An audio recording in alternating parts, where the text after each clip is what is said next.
like you're well set up. I am.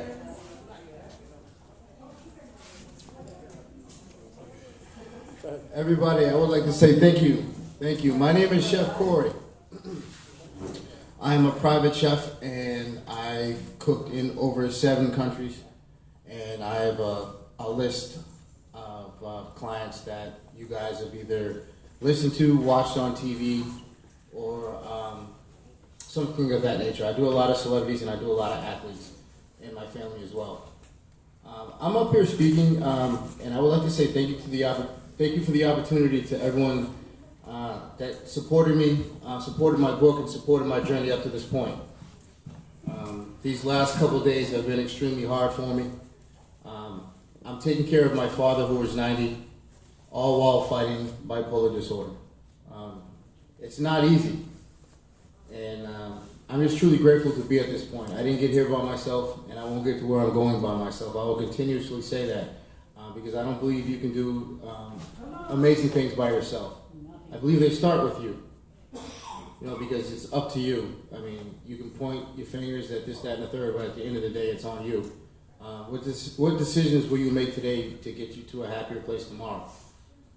My book is entitled, I Found Me. It's my story.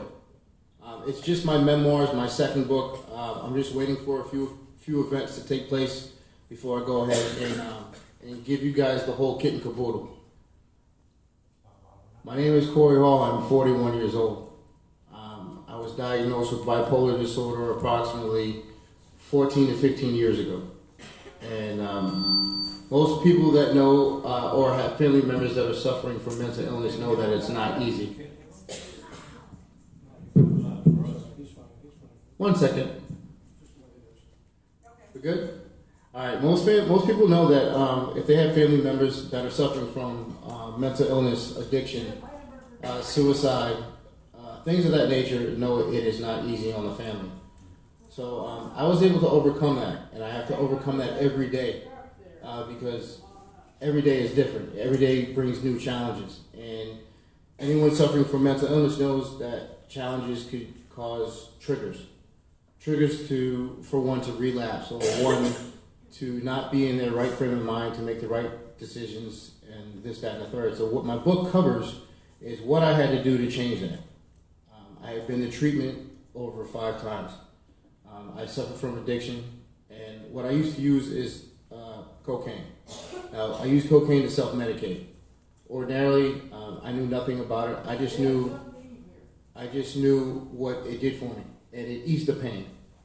So I want my book to touch family members, families from all walks of life, because mental illness knows no color, no creed, no wealth. It has no face. Right now, I am in a position to take care of my father at 90 years old by myself. I'm able to travel the world with the help of some amazing people and share my story. Also cook for some amazing people that influence society today. I want to stress that I did not get here by myself, and you definitely have to ask for help. I was told that, the 12 steps of recovery is the way to do it. And for me, it didn't work. Man-made medications didn't work. And I was told that if I wanted to change my way of thinking, my way of living, I had to change only one thing. And that was everything. And I had to make it my program. But what I had to do was surrender. I had to surrender, learn to accept it is for what it is. But if I wanted to change it, I had to work on that every day. I used to be over 310 pounds. My life was unmanageable. I have been partially paralyzed. I've been hit by 2 cars. I have 8 herniated discs and bulging discs. I've had a back surgery. I suffered a severed Achilles tendon. I currently have 1 working foot. And that does not stop me, because my son will know that I'm not going to be defined by a disability. That's why I'm pushing so hard for my story. Right now, I can't do a lot of the things that I want to do because my father is 90 years old and he can't do it for himself. So I will carry the torch for him when he can't, to the best of my ability.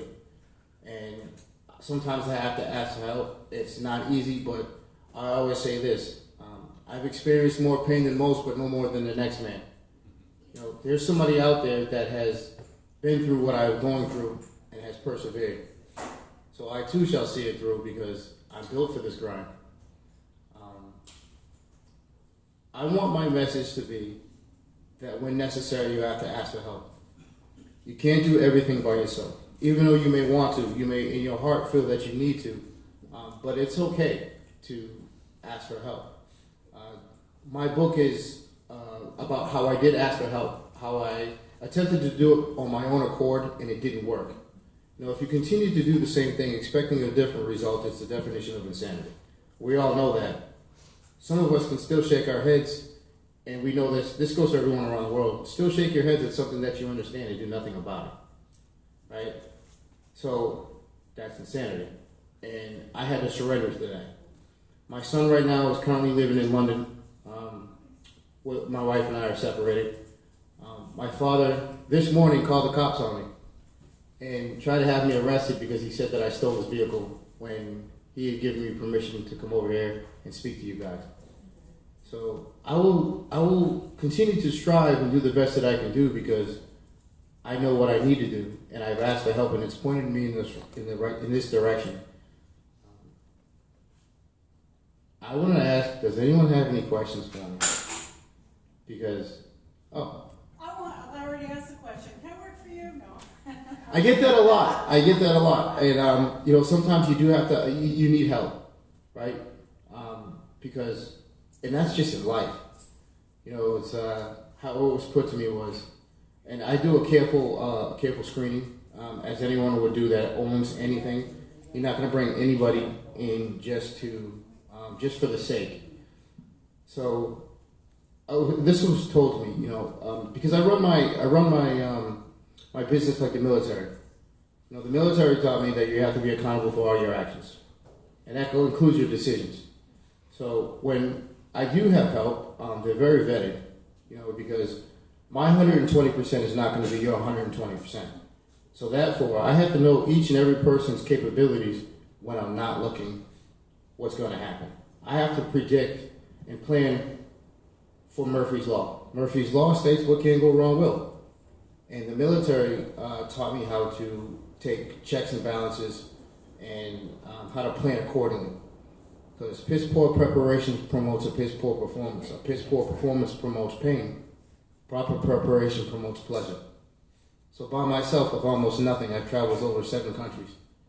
I've cooked for some amazing people that have all put themselves in a position by work. But at no point did they do it by themselves. So I have to work extra hard because of my, some call it a disability, bipolar disorder.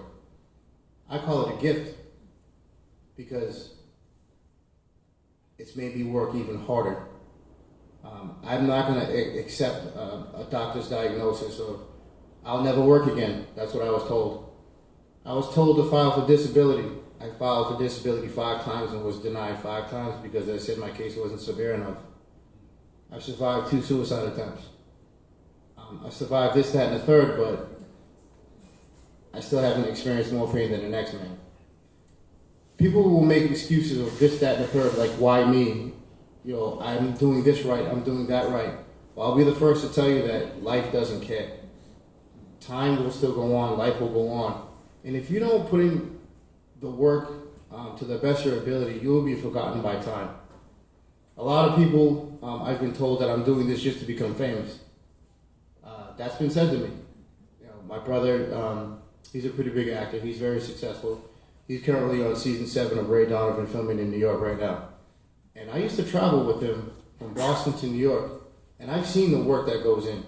I've seen the hours and the sacrifice that goes in, and I'm willing to pay that price as well because we're built for it. Life doesn't owe me anything, so therefore I have to put myself in a position to smile and take it. I was dealt a hand of bipolar disorder. I was dealt a hand of an ailing father. I used to think that was a cruel joke by life. But I'm here in this position because I can handle it, right? I want anyone and everyone to know that if you want something in life, you have to go get it and take it. And then let's say you do have it, you have to work even harder to keep it. Now these are the tools that work for me and help me be successful. Not so much monetary, I don't have a lot of money. What I do have is I have a lot of ingenuity and wisdom to get me to the point to where I can keep my smile. And that's what I would like to instill into those that are still sick and suffering from around the world. Like I said, I've been in treatment centers well over 5 times. I know what misery looks like. I know what pain looks like, and no one wants that for their worst enemy. It's a mental prison, and I've escaped it, but I have to escape it every day. Every day I get locked up. From the time I wake up at about 0500 in the morning, every morning. 1, because I got to do what I got to do, and 2, I know my father's going to need to be fed. But first, I have to be mentally stable and mentally strong enough to go ahead and handle that. So I ride about 20 miles with a half a foot every morning before I start my workout. After my workout, I cook breakfast for my father, I check my emails, and then I do about 3 hours in the gym after my father is taken care of with home health care in the VA. So I really can't stand piss poor excuses from people. I don't have time. There's 24 hours in a day to be great. I say to the person that didn't wake up, that says they didn't have time, what time did you wake up? What did you do yesterday to plan for today? So this is a code that I have to live by, and this is what my book has, this is what life has brought me. To send my message, to help spread my message, especially to the family members that want to help.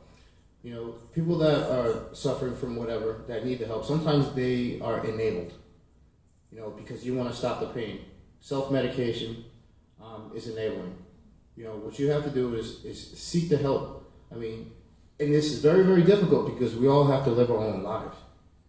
You know, because if we stop doing what we have to do for ourselves to try to help somebody else, the whole ship goes down.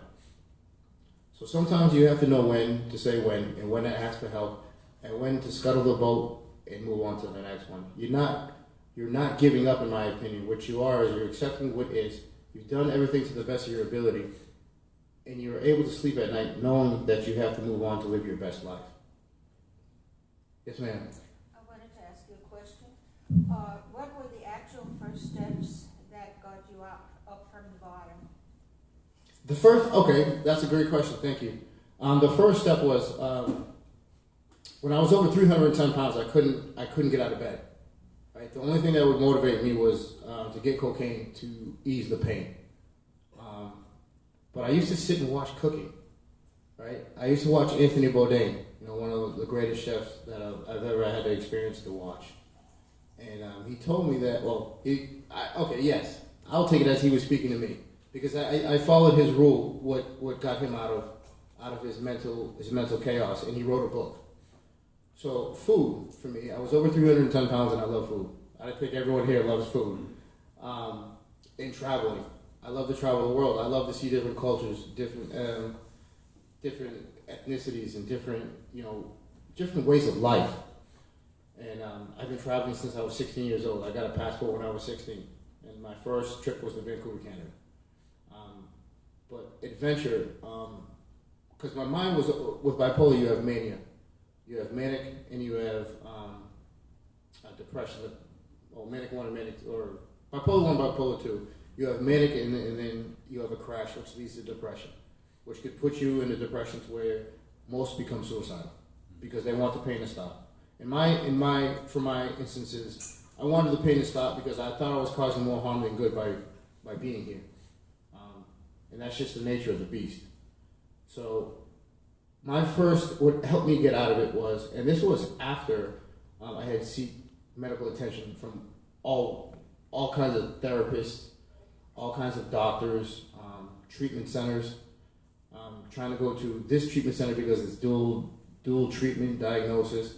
And then one day I was just watching Anthony Bourdain, and may he rest in peace though. He was like, once I told everybody my story and decided to stop using mind-altering substances, which doesn't allow the mind to work properly. You already have a chemical imbalance. Why compound the issue? You compound the issue because it's a quick fix. But at the same time, it may be a quick fix for the second mentally, but you're compounding the problem literally to the 10th power. So my first experience was Anthony Bourdain because he had suffered from a heroin addiction. And he worked his way out of it by writing his book. And and traveling the world and doing what he loved. So for me, I loved making people smile. I love using my ability to cook to get my mind on something productive. Now, if anyone knows how to follow a recipe, you have to concentrate, you have to focus. Especially if you're baking, you have formulas and this, that, and the third. If you mess up one part of the formula, your end result won't be what you saw mentally. So that allowed me to go ahead and start my focus back. But I didn't know how to maintain it.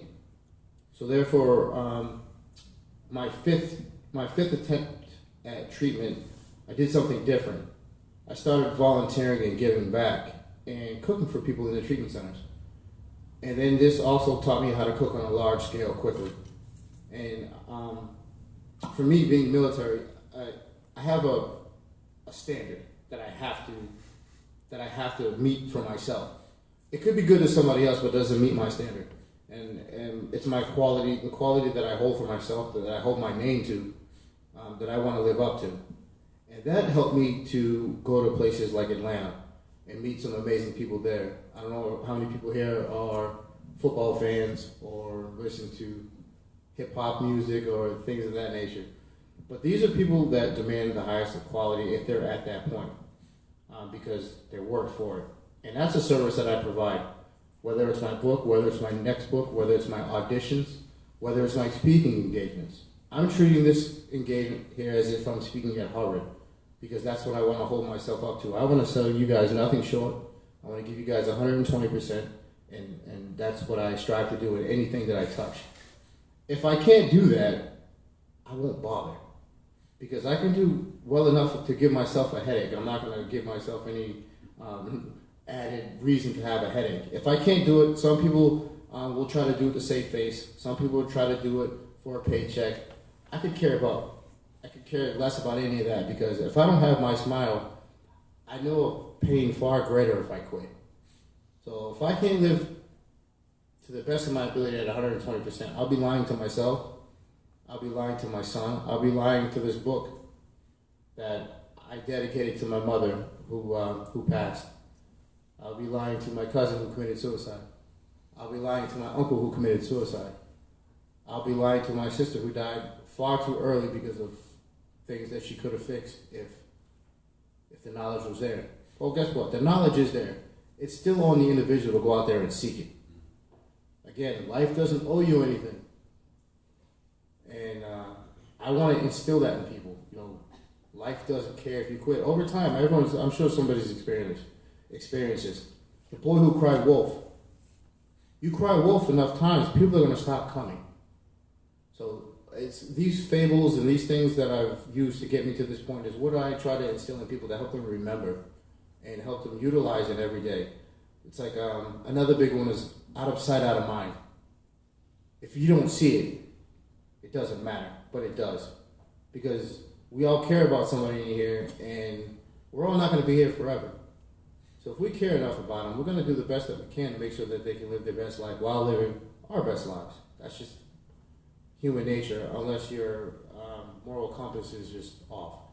You know, some people's moral compass is just off, and that's okay. We can help rectify that by knowledge, you know, and unselfish living.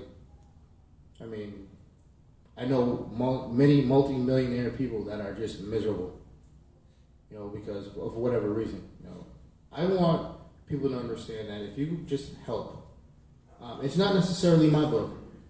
There's a lot of people out there that have written books, that have done movies, that can do what I can do, that can do what I can do better. Whatever works for you. My story is not perfect. My story is my story, and this is how I did it. And my job is to, one, make sure my son knows that I'm not going to be defined by a disability. Two, give back to what I know, because that is the 12th step in recovery. Do I have any questions? Yes, ma'am. Are you classically trained chef or self-taught? I am self-taught. What I did was I had an offer for an executive position, but at the same time I was receiving a lot of stress, a lot of feedback saying that I have to go to culinary school. And I was like, you know what, I don't know everything. Nobody knows everything. You know, but every day I'll always say that I'm forever the student, because every day I can learn something new. But at the time I was in a position to either go to culinary school, which was $90,000, at the Art Institute of Tampa. I went there. Or take an executive position after going through 5 interviews and people flying in to check out my resumes and my portfolios and my works. I still didn't really want to do. I wanted to take the executive position because I know I could do it. But on paper, everyone wants to see a resume, this, that. But I already passed that point without going to culinary school. Because of the work I put in, because on my own dime, I've traveled to 7 countries and trained with chefs because I was hungry, because I wanted the knowledge. Now, was I classically trained? I'm like, some people might want to see that. So I went to the Art Institute of Tampa and I sat with the counselor. And I had already been to college. I went to college, I did 3 years at Jacksonville University, and I played Division I football. I'm originally from Taunton, Massachusetts, by way of Brockton. And I knew I could do whatever I wanted if I put my mind to it. Boston College didn't give me a scholarship, so I came down to Florida and I got a partial scholarship. Unfortunately, that was the beginning of my bipolar episodes.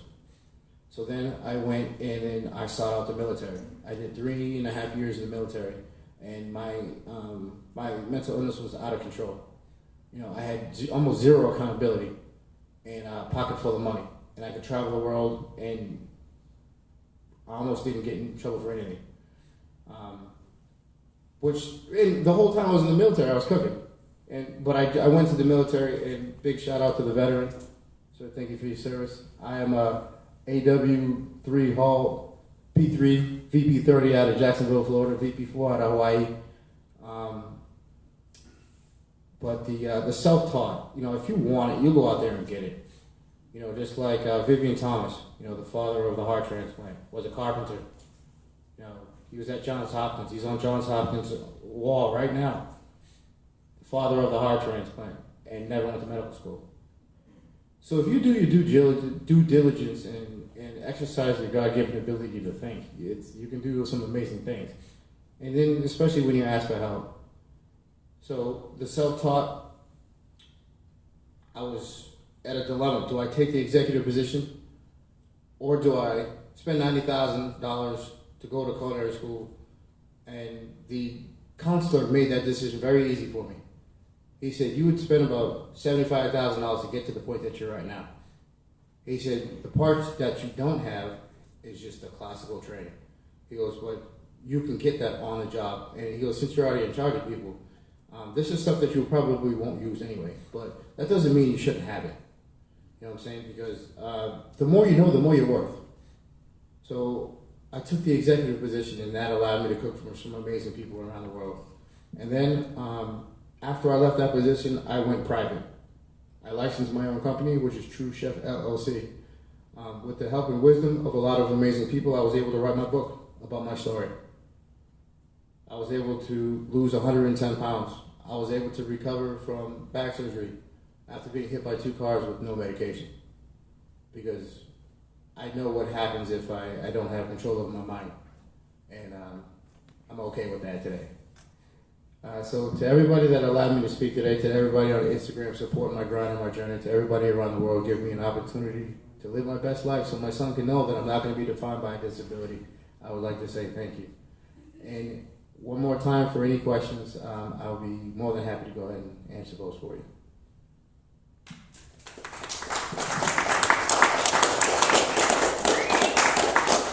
Thank you. Thank you, Corey. Thank you.